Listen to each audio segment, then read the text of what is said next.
আজকে আমাদের ৭তম ক্লাস। ৭তম ক্লাসে আমরা কি জানছি? Text box, quick part, word art, ঠিক আছে? ড্রপ কার্ড, সিগনেচার লাইন, তারপর date time, object, equation, symbol. আমাদের ক্লাসের সবচেয়ে গুরুত্বপূর্ণ অংশ হচ্ছে এইটা আজকে, যে ইকুয়েশন এবং কি সিম্বল। এটা প্রতিটা ক্ষেত্রে আমাদের কাজে লাগে। অতএব খুব মনোযোগ সহকারে ক্লাসটা করুন শেষ পর্যন্ত। ইনশাল্লাহ এগুলো আপনাদের আর সমস্যা হবে না। তো প্রথমে আমরা ওয়ার্ডে চলে আসলাম। ওয়ার্ডে ইনসার্ট অপশন থেকে আমরা কি জানবো আজকে? টেক্সটের টেক্সট বক্স সম্পর্কে। আমি যখন লিখি তখন সরাসরি লেখা হয়। আমি চাচ্ছি এই লেখাটা শুধু এইটুকুনের ভিতরে রাখতে। ঠিক আছে? আমরা জানি হ্যাঁ, এখান থেকে যদি আমি এটা ক্লিক করি তাহলে এই পাশে আসতেছে। ঠিক আছে? আমি নির্দিষ্ট একটা অংশ রাখতে চাচ্ছি টেক্সটটাকে। এমন ক্ষেত্রে আমরা কি করে থাকি? টেক্সট বক্স ইউজ করে থাকি।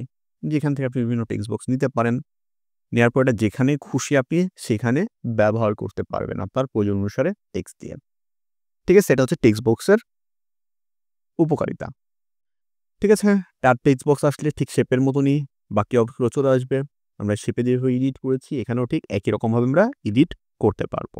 ওকে, আশা করি টেক্সট বক্সটা বুঝতে পেরেছেন। কুইক পার্ট আমরা গত ক্লাসেও বুঝিয়েছিলাম, আজকেও বোঝাচ্ছি যে আসলে কুইক পার্ট কি কাজ করে। কুইক পার্ট হচ্ছে আপনি কোনো একটা টেক্সটকে লিখে রাখেছেন। যে আমি টেক্সটটাকে লিখে রেখেছি, আগে আমার বারবার এই টেক্সটটা ব্যবহৃত হয় বা আমি ব্যবহার করে থাকি। তো আমি এই জিনিসটা বারবার না লিখে আমি কুইক পার্টে রেখে দিতে পারি। যেমন এখান থেকে যদি আমি এটাকে সেভ করে দিই, এটা আমি সেভ করে দিলাম। তাহলে কখনো যদি আমার এটা প্রয়োজন পড়ে আমি কুইক পার্টে যাচ্ছি, গেলে এটা অটোমেটিক আমি পেয়ে যাব। ঠিক আছে? এটা হচ্ছে কুইক পার্টের সুবিধা। ওকে, যদি কুইক পার্ট এটা দরকার না পড়ে তাহলে বিল্ড অপশনে যাবেন। যেগুলো আপনি বিল্ড করেছিলেন সব এখানে থাকবে। এখানে শুধু ডিলিট করে দিলে সেগুলো চলে যাবে। ঠিক আছে? ওকে, আচ্ছা। তারপর আমরা যাচ্ছি কি? Word art. ওয়ার্ড আর্ট এইখানে টেক্সটের ডিজাইন করবে। বিভিন্ন ধরনের ডিজাইন আপনি করতে পারবেন এই ওয়ার্ড আর্ট দিয়ে। যেটা কিন্তু আমরা এখানেও করেছিলাম। এই যে এখানে উপরে যে অংশগুলো ছিল সেটাও ওয়ার্ড আর্টের একটা অংশ। তবে ওইখানকার থেকে এখানে আবার বেটার অপশন দেওয়া আছে। এখানে আপনি A to Z সবকিছুই এখানে অপশনেই পেয়ে যাচ্ছেন। আর এখানে আমরা যদি কাজ করতে চাই এখানে আমাদের ঢুকে কাজ করতে হবে। ঠিক আছে? এখান থেকে আমরা ঢুকে কাজগুলো করতে পারবো। ঠিক আছে? অর্থাৎ কি আপনি যেই ওয়ার্ড আর্টটা শিখতেছেন ওটা কিন্তু আমরা আগে এখানেও শিখে নিয়েছি টেক্সট ইফেক্ট নামে। ওকে, আশা করি বুঝতে পেরেছেন। ওকে, তারপরে আমরা যখন নিউজ পেপার পড়ি তখন দেখবেন কি একটা লেটার অনেক বড় থাকে। একটা লেটার বড় দিয়ে কি হয় সেটা শুরু করা হয়, এরকম থাকে। ঠিক এই কাজটা কি করতে পারি আমরা? যদি এইখানে না আমরা এরকমভাবে না করে সরাসরি ড্রপ ক্যাট দিয়ে আমরা এই কাজটা করতে পারি। টেক্সটকে সিলেক্ট করলাম, ড্রপ ক্যাট দিয়ে শুধু আমি যদি ক্লিক করি তাহলে আমার কি হবে? ওই একটা অক্ষর বড় করে দেবে। আশা করি বুঝতে পেরেছেন। ওকে, তারপর যদি আমরা একটু কাজ করি, এটা হচ্ছে সিগনেচার লাইন। মাইক্রোসফট অফিসে আপনি যদি কিছু লিখে রাখতে চান যে প্রতিটা ডিজাইনের ক্ষেত্রে এটা ইউজ হবে, সেসব ক্ষেত্রে আপনি এটা ব্যবহার করতে পারেন। সাধারণত আমরা বর্তমানে সিগনেচার লাইন ইউজ করি না, আমরা কেন হেডার ফুটার ইউজ করে দিই, সেখানেও আমাদের কাজটা হয়ে যায়। বা সিগনেচার লাইনটা আমরা আগে ইউজ করতাম ইমেল করার ক্ষেত্রে। এখন ইমেলের ক্ষেত্রে আমরা ইমেল সিগনেচার পেয়ে যাচ্ছি, সেখানে আমরা ইউজ করে নিতে পারি সিগনেচারটা। ডেট টাইম, এখানে ভেরিয়েবল ডেট আছে। আপনি যেইরকম স্টাইলে চাচ্ছেন সেরকম স্টাইলে যদি ক্লিক করবেন ডেটটা চলে আসবে আপনার। ঠিক আছে? ওকে। অবজেক্ট অবজেক্ট কি? আপনি এখানে বিভিন্ন ধরনের অংশ থেকে, বিভিন্ন সফটওয়্যার থেকে এখানে আপনার ডকুমেন্ট ইনসার্ট করতে পারবেন আপনি। ঠিক আছে? আমার ধরেন ফটোশপে কিছু আছে বা ইলাস্ট্রেটরে কিছু আছে, সেই জিনিসগুলো আমি এখানে সরাসরি নিয়ে আসতে পারবো। ঠিক আছে? এখানে সেই জিনিসগুলো আমি সরাসরি নিয়ে আসতে পারছি। ধরেন এখানে যদি আমি ওকে প্রেস করি, ঠিক আছে? সেই জিনিসটা আসবে। তবে অবজেক্ট ইউজ আমরা খুবই কম করে আমরা সরাসরি জিনিসগুলো নিয়ে আসতে পারি এখন। ওকে দিয়ে ইনসার্ট করলে ওইটার ডকুমেন্টটা সরাসরি এখানে চলে আসে আমার ডকুমেন্টের ক্ষেত্রে। সেটা আপনি ওয়ার্ড এক্সেলেও হতে পারে। আমরা যদি টেক্সট নিচ্ছি সেই টেক্সটের ক্ষেত্রে আমরা এখান থেকে নিলাম। আর যদি সেটা অন্য কিছু হয়, অন্য কোনো সফটওয়্যার হয় তাহলে ওখান থেকে আমরা এখান থেকে নিতে পারি। ঠিক আছে? ওকে। এটা আসলে তেমন বেশি কাজ লাগে না আমাদের। এখানে টেক্সট বক্সটাই ইউজ করা হয় বেশি। আচ্ছা, এরপর আসে আমরা কি? Equation symbol. আমরা সিম্বলটাকে বুঝে নিই। সিম্বল বলতে আমরা যেমন টেক্সট লিখি তখন অনেক ধরনের সিম্বল ইউজ করতে হয় আমাদেরকে। ঠিক সেই সিম্বলগুলো কি দেওয়া আছে? এখানে আপনি পেয়ে যাবেন। এভেইলেবল সিম্বল দেওয়া আছে। ঠিক আছে? আপনি যে সিম্বলটা বেশি ইউজ করেন সেই সিম্বলটাকে আপনি কি করতে পারেন? কিওয়ার্ড শর্টকাটও সেভ করে রাখতে পারবেন যে এই সিম্বলটাকে এইভাবে আমরা সেভ করে রাখবো। তাহলে ওই কিবোর্ডটাও যদি আমি প্রেস করি তাহলে কি হবে, সরাসরি সেটা উঠে যাবে। ঠিক আছে, বা এখান থেকে আমরা ইনসার্ট করলেও কি হয়, সরাসরি টেক্সটটা চলে আসে, যে দেখেন সিম্বলগুলো চলে আসতেছেন। সিম্বল কাজ এতটুকুনি। ঠিক আছে, এখানে আপনার নাম্বার অনুযায়ী পাবেন আপনি আসলে কত নাম্বার সিম্বল সেটা। ঠিক আছে, ওকে। তারপর আমরা চলে যাচ্ছি ইকুয়েশন। ইকুয়েশনটা একটু ঝামেলার জিনিস, একটু ভালো মতন বুঝবেন।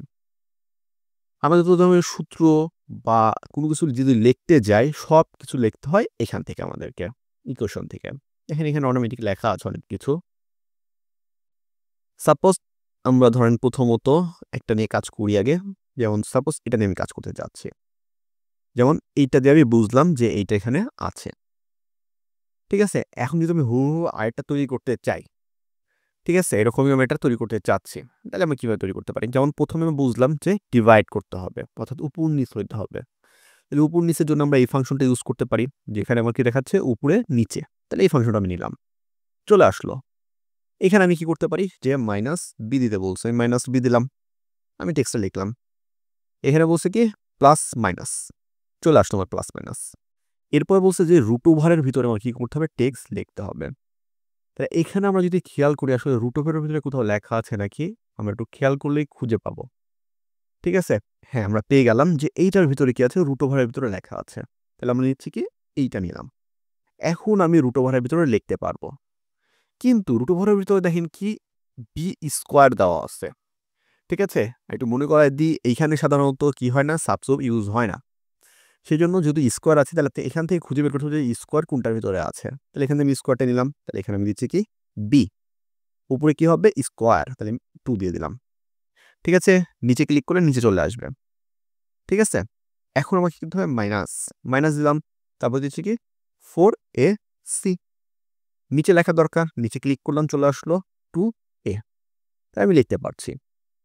ঠিক আছে, যদি আমরা আরেকটা নিয়ে আসি এখান থেকে ইকুয়েশন, তাহলে আপনাদের বুঝতে আরো সুবিধা হবে। যেমন ধরেন এই ইকুয়েশনটা একটু মোটামুটি কঠিন মনে হচ্ছে, তাহলে আমি এটাই নিলাম। তাহলে এইটা যদি আমি লিখতে যাই তাহলে কিভাবে লিখবো, তো ফার্স্ট কি আছে, ব্র্যাকেট, এইটুকু আমরা লিখি। তাহলে আমরা দেখতে পাচ্ছি কি যে হচ্ছে ব্র্যাকেট অন করলাম, যে এক্স দিলাম প্লাস এ দিলাম, ব্র্যাকেট ক্লোজ করলাম। এখন আমাদের পাওয়ার দেওয়ার প্রয়োজন। এখন কি করতে পারছি না, আমরা পাওয়ারটা দিতে পারছি না। এখন চেষ্টা করে দেখি আমরা একটু দেওয়া যায় কিনা। যদি আমরা ক্লিক করি তাহলে এক্সটা চলে আসতেছে। তাহলে আমাকে বুঝতে হবে, তাহলে এইটার ভিতরে আমাকে লিখতে হবে যে আমি আগে পাওয়ার নিলাম, এখানে ব্র্যাকেটটা দিলাম। এখন এক্স প্লাস এ, ব্র্যাকেট ক্লোজ। তাহলে আমি এখন উপরে কি দিতে পারবো, পাওয়ারটা দিতে পারবো। আশা করি বুঝতে পেরেছেন। এরপর যদি আমি দিতে চাই ইকুয়াল, চলে আসলো। এখন আমার যে কাজটা ছিল, ইকুয়াল দিলাম।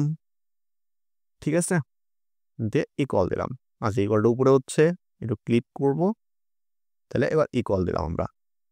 ইকুয়াল দেওয়ার পরে যদি ইকুয়েশন এবার ক্লিক করি, আমার কি লাগবে এখন, সামিশন ইয়েটা লাগবে। তাহলে আমি খুঁজি আমরা সামিশন কোথায় আছে, এটার ভিতরে আছে না, এটার ভিতরে নাই।